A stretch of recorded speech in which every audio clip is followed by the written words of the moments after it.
Attention shoppers! Tonight on the checkout, milk, permeate and white lies. The guilty mum's guide to baby safety. And yet again, Jules talks loads of garbage.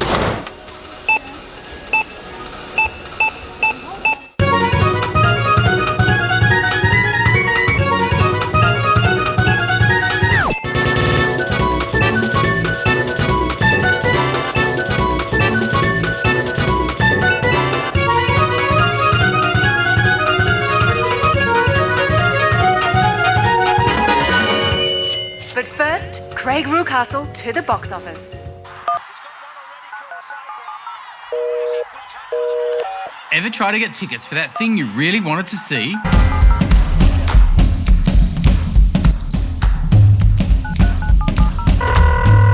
Tickets for this event are no longer available. And miss out? We all know who's to blame. Someone has to do something about these scalpers. More tickets! More tickets! Here's what people think is happening. More tickets! Someone give it to me! More tickets! But cheer up, emo kid. It's not as bad as it first seems. How'd you get into my room?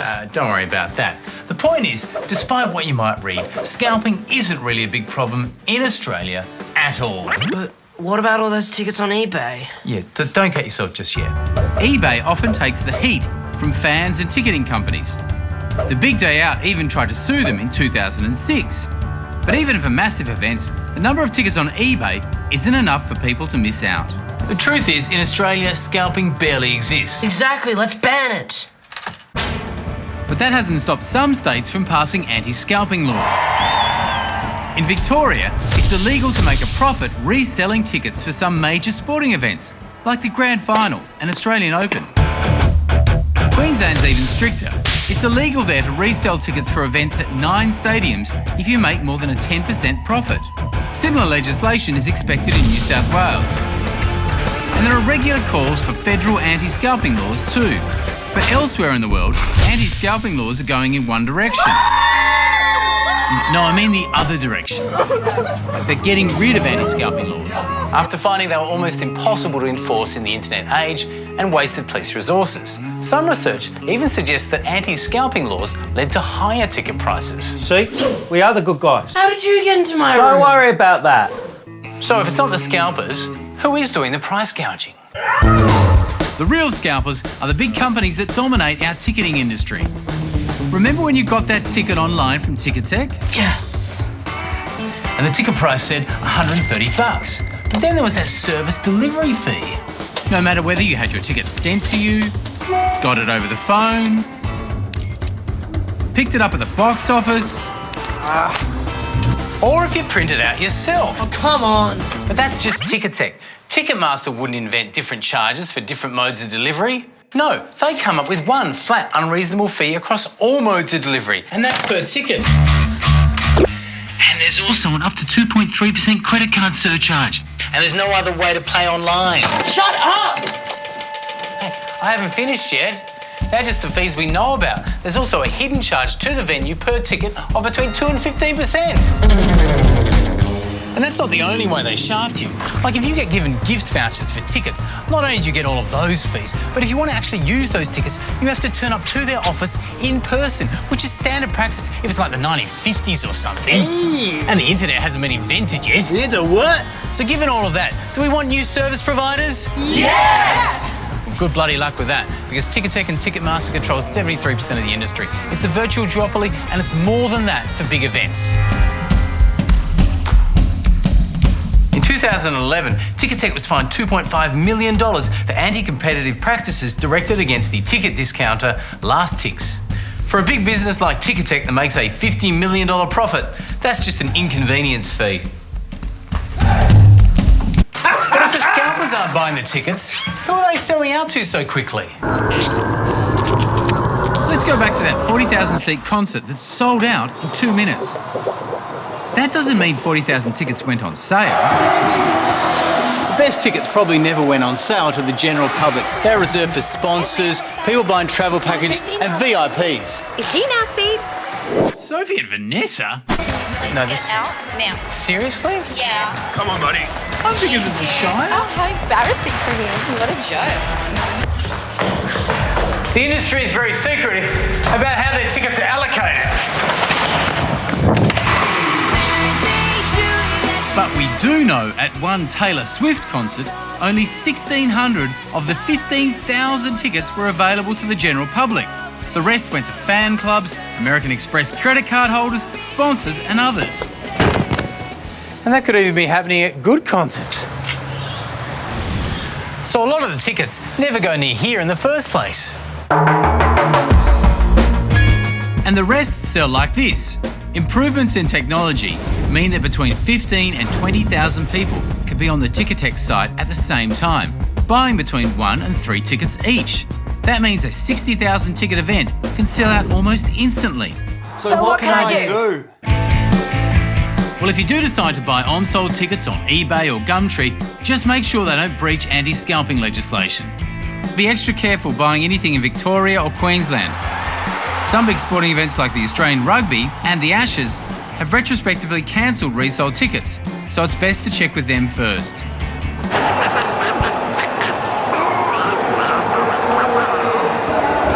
Check the original website's terms and conditions.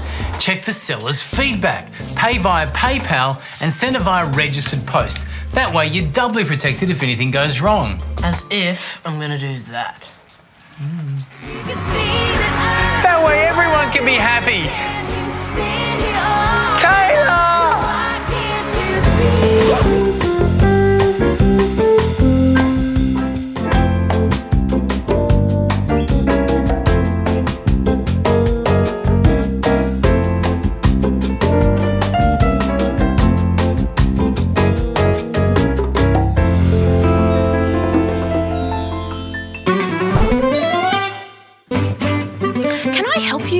Yeah, I'd like some toothpaste, please. Well, what kind of protection are you after? Protection. Yes, we've got cavity protection, maximum cavity protection, fluoride protection, effective fluoride protection, sensitive multi-protection, 24/7 sensitivity protection, 12-hour antibacterial protection, enamel protection, superior protection with a fresh stripe, the amazing signs of triple protection because your mouth is amazing, or just full protection. I just want some regular toothpaste. We don't have regular, only great regular. Great regular? Yes, and that comes in original mint, spearmint, cool mint, fresh mint, blue mint, crystal mint, or sensational mint. I just want clean teeth. Well, do you want whitening, pure whitening, advanced whiten, white strips, baking soda and peroxide, or a new dimension of whitening for a spectacular smile?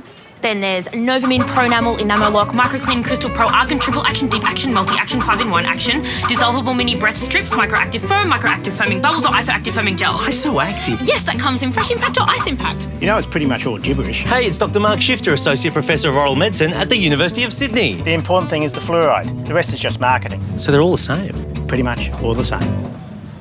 What a headache. Do you want gel caps, liquid caps, easy action or fast action?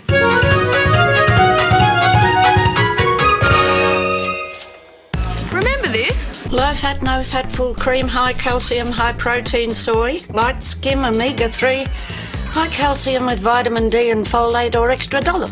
That was 10 years ago, and one type of milk is conspicuously absent. Yep, that ad was 100% Permeate free. Because back in 2003, nobody knew what Permeate was, and nobody cared. But today, milks are crawling all over each other to say they've got no Permeate. Pure, simple, and permeate free.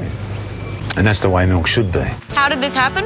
Well, much like that ad, the Permeate debate is diluted with a byproduct called bullshit. And when there's bullshit in Australia's information supply, you gotta go straight to the source. It's the secret the dairy industry's been keeping from us. A widespread industry practice where additives are being used in our major brands. The major companies that process milk are adding a watery substance called Permeate. It's tampered with, waste products added. What the major processors are doing is getting this stuff and pouring it into full cream milk. It took a while for the Permeate debate to really get whipped up, but by the end of last year, the second most Googled "what is" question in Australia was about Permeate. Permeate's even bigger than Scientology. You're a jerk. You're a jerk. So what were the evil milk companies adding to our milk? Well, they were adding milk. It all starts with cows. They produce milk, which goes through a separator to remove the cream and create skim milk. Next, some of that skim milk goes through ultrafiltration, where the lactose, water and water-soluble vitamins are separated out. Together, they're called permeate. What's left is called retentate, which is used to make cheese and other dairy products. Because the makeup of milk changes through the year, producers sometimes put different amounts of permeate and cream back into the milk to standardise its fat and protein content. This is all before the milk's homogenised and pasteurised and placed on our shelves as a kind of calcium-rich suicide bomber in the duopoly price wars. You can argue about whether producers add permeate to the milk to standardise it or to save money, if you've got nothing better to do. But there's no doubt that permeate is 100% made of milk. And regardless of how it's made, the Food Standards Code regulates the amounts of fat and protein that must be contained in all milk. So saying milk is permeate-free doesn't mean the ingredients of permeate aren't in it. It just means they haven't been taken out and put back in again. And is it dangerous? Well, according to one of the biggest advertisers of permeate-free milk, no. They say there's nothing wrong with permeate, they're just giving consumers the milk they want. And thanks to a series of stories featuring shadowy faces, black and white industry whistleblowers, and scary clear liquids being poured, it became pretty obvious what consumers wanted. All the big brands now proudly advertise that they are permeate-free. It just goes to show, when Aussie consumers come together, we have extraordinary power. We can make huge companies kneel before us and achieve something entirely pointless. But still, good on you, Australia. As they say, it's no use crying over spilt permeate.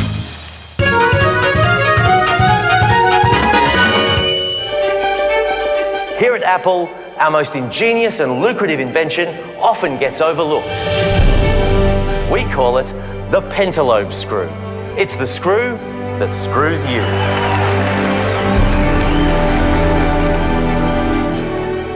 The pentalobe screw is a screw in the base of the iPhone, and pretty much it's just there to stop people from opening the phone. What would happen if I tried to repair this myself? People try and pry up the antenna connector here. You pry up the battery. That'll lift all these pads off the logic board here. And what happens if you do that at home? Well, then it's stuffed. Okay, and can you repair that then? No, it's not. It really is stuffed. You can't? No.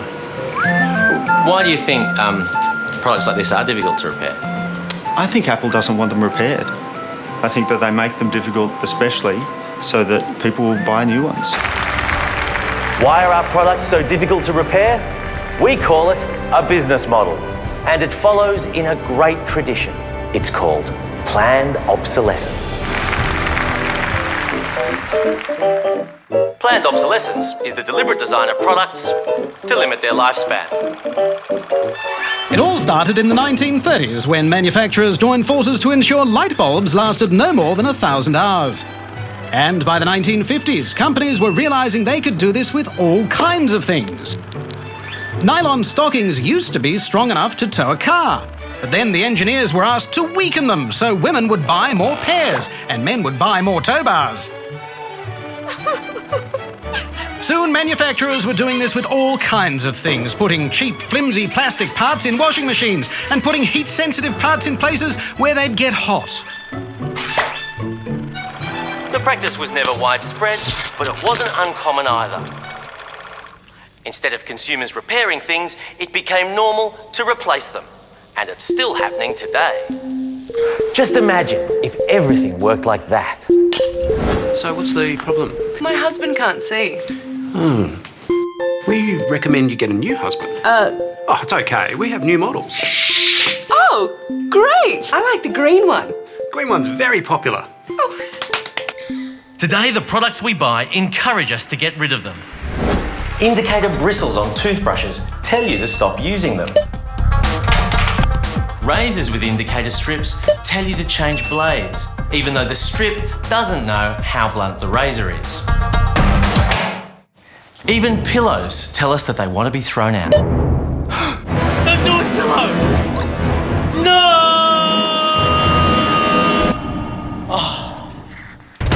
Printer cartridges that demand to be replaced when they're 40% full. Printers that give you an error message after a certain number of pages. But now there's an even better way of getting people to replace their old stuff. And it's not making old products unusable. It's making people not want to use them. Throwing away perfectly functional items just because they've gone out of style.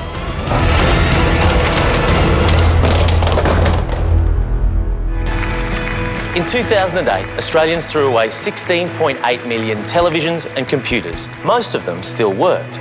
All of them contained toxic material. Only 10% were recycled, and those discarded made up 70% of the heavy metals in our landfill. You weren't supposed to clap that. Australians have more than 22 million mobile phones at home that they no longer use, and the average handset's used for just 18 months. It's not the engineers who make things obsolete now, it's the marketers. We live in an age of psychological obsolescence.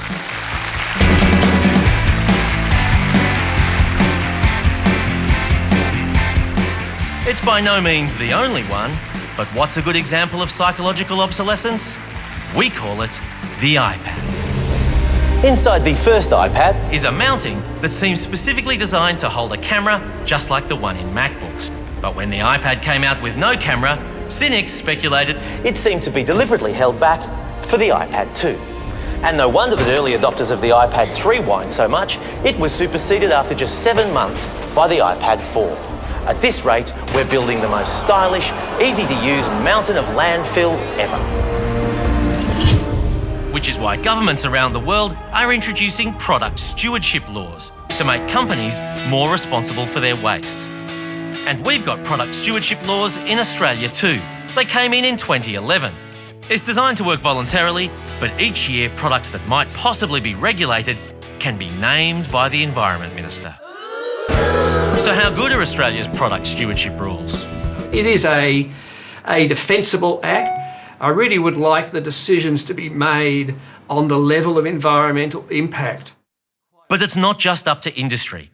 It's also up to us as consumers. I would certainly urge people not to keep switching over models because they've bought a digital TV and someone's brought out some new, slightly improved system. Product stewardship legislation might encourage manufacturers to build more durable products. But it won't stop people trading in their fully functioning products for the newer model. That's up to us. So why not try sticking with the older, less cool product? As if.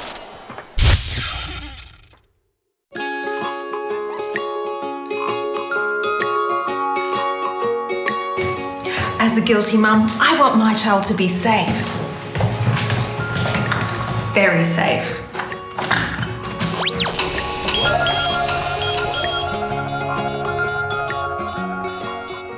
So I use these medically endorsed knee pads for his knees and elbows because the risk of crawling is often ignored. And so he doesn't learn to walk the natural, dangerous way. I use the safe way, invented by the pedia thingies at Walking Wings.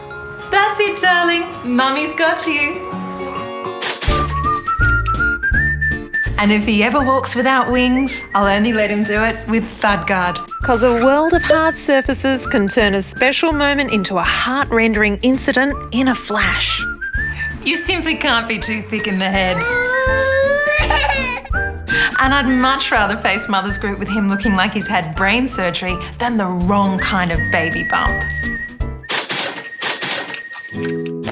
And as a guilty mum, I'm suspicious of the outside world, so if we do risk a trip to a padded playground, I need to make sure he can roam safely by my side. But even a guilty mum can get distracted sometimes, so luckily I've fitted him with this GPS tracking device. Oh, bless. He thinks it's a big boy's watch, but if he goes out of the boundaries...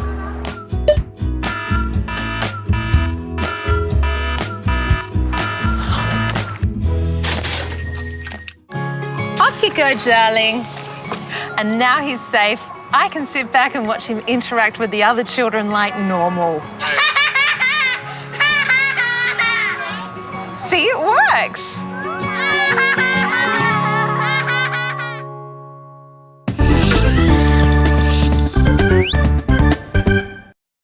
Extended warranties are the McDonald's fries of the retail world. Would you like an extended warranty with that? Whether you're buying a TV or a toaster, chances are you'll be offered one. Oh, come on, mate.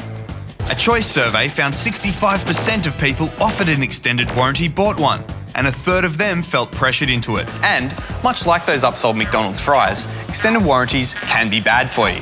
Will you stop that?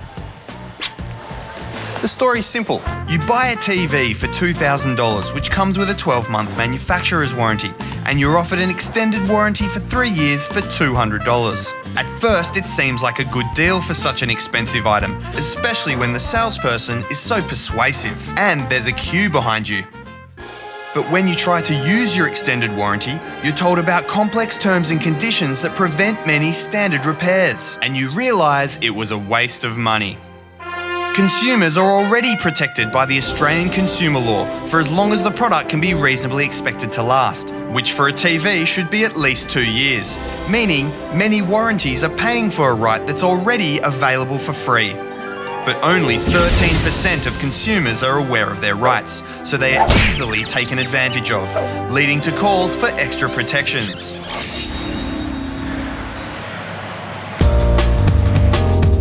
Look, even if these warranties weren't already covered by Australian consumer law, and not everything is, time out.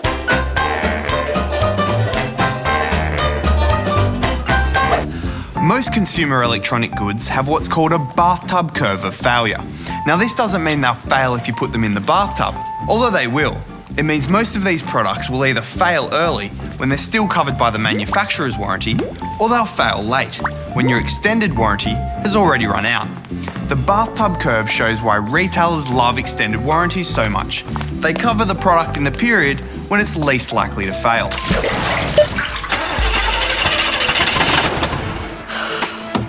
A great example of this is second-hand cars. Your warranty could cost more than this shit box is worth in 12 months. Hey! Sorry. Especially when second-hand cars are covered by Australian consumer law anyway. Thanks, guys. Sure, enforcing those rights may be difficult. That's why people buy warranties. But those paid-for warranties can be just as hard to enforce. The National Warranty Company is terrible. Harvey Norman is terrible. We bought a second-hand car. I bought a robot vacuum cleaner. Got 2 years into a 5-year warranty. I got 18 months into what they said was a 5-year warranty. When the air conditioning condenser failed. When our vacuum stopped sucking. All sweet, I thought. It's covered. It's covered, except... When I contacted them... When I lodged the claim... They tell me that I'm in breach of the warranty conditions. Heard nothing for 2 weeks. Called 4 times and I eventually found I'd been given store credit for $400 when a robot vacuum cost $5.99. Then they told me that my warranty didn't cover the repair, only the value of replacement, and that my vacuum couldn't be repaired or replaced. Geez, I thought the National Warranty Company was bad. It is bad, but I'll fix it. No, you won't. They're horrible. Before shelling out for a warranty, a good question to ask is, what does this extended warranty give me that I don't already get for free under the Australian consumer law? Seriously, ask this question. And you can find it here on the checkout website. Because the last thing you need is another nasty surprise.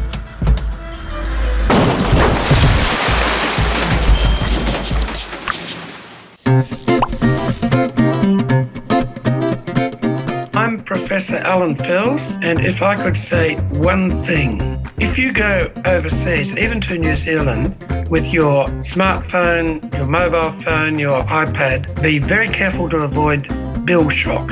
Bill shock can cost you hundreds, if not thousands of dollars. Before leaving Australia, turn off your data roaming function. When you're overseas, you should only access data, including emails, when you are connected to Wi-Fi. To avoid your friends or colleagues sending you bankrupt, consider removing your SIM card totally. Another possibility is to divert incoming phone calls to your local voicemail.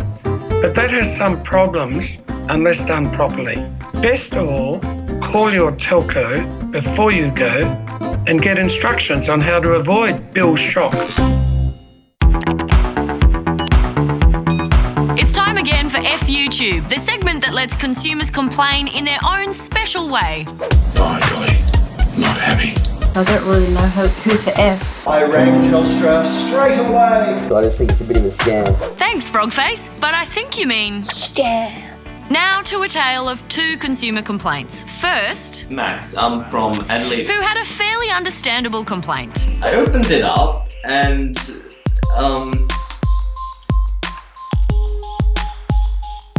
there was something missing. Which turned Max into Mad Max. $35. The disc isn't in the case! $35! This is not worth $35! There's nothing wrong with a bit of a spray. Although Max tells us when he contacted the retailer, they were immediately happy to give him a replacement $35! Blu-ray. Samantha, on the other hand, wasn't so lucky with her Acer computer. I think I can safely say that I will never, ever buy another Acer laptop again. Acer sent back my computer 3 times, every time telling me that they had fixed it, when it was pretty clear that they hadn't. It took about 7 months. Samantha only got the outcome she was after by paying an independent repairer to confirm the defect Acer was denying. So Max, it's always worth asking the question. And Samantha, good on you for sticking to your guns. That's what you and your mum should do too, Dominic, about the screen fault on your dodgy Nexus 7. And of course, they roped my mum into buying extra warranty for it. And also, the warranty doesn't cover any part of the screen or anything. Well, Dom, it sounds to me like you could use the Australian consumer law to get either Asus or the retailer to fix this. Your choice who. The extended warranty has nothing to do with it. Did somebody say extended warranties? Like I said before, there's nothing wrong with a bit of a spray. And finally tonight, an F-YouTube entry with a difference. Mark Schifter sent us a video under his alter ego. I'm Dr. Chemical. Lots of consumers have contacted us at the checkout unhappy about shrinking products. But Mark's... I'm Dr. Chemical. Sorry, Dr. Chemical's bugbear is products that are more water than active ingredients. Remember this? Preen, the great unstainer. Apparently, Preen has a dirty little secret. Back in the old days... As a laundry pre-wash, it had no equal. Now the reason for this was its formula. It had a very sophisticated solvent-based formula. Laundry stains had met their match, but then a few years ago the product mysteriously changed. So this solvent-based Preen became this. Water-based Preen. According to Dr. Chemical, what we buy today as original Preen isn't, well, the original solvent-based Preen at all. It's actually the inferior water-based product, which means... It's no longer the great unstainer. And even records know that, because that marketing claim has disappeared from the packaging.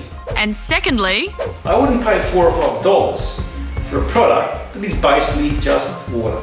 The problem for ordinary consumers is that it's difficult to find out exactly what's in any of these stain remover products because the ingredients aren't listed anywhere on the labels. If you want to know what's in Vanish Preen Oxy Action or Vanish Preen Original, don't check the bottle or the website on the bottle. The ingredients aren't on either of them. The makers of Preen say it's because of focus groups that the ingredients aren't listed, like they used to be on the original Preen.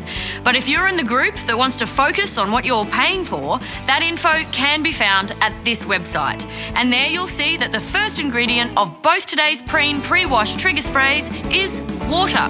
For what it's worth, Dr. Chemical reckons it is worth paying a few cents extra for the oxidising version of stain removers. They're better at removing things like red wine stains, which is good news because God knows trying to get to the bottom of all this will drive you to drink.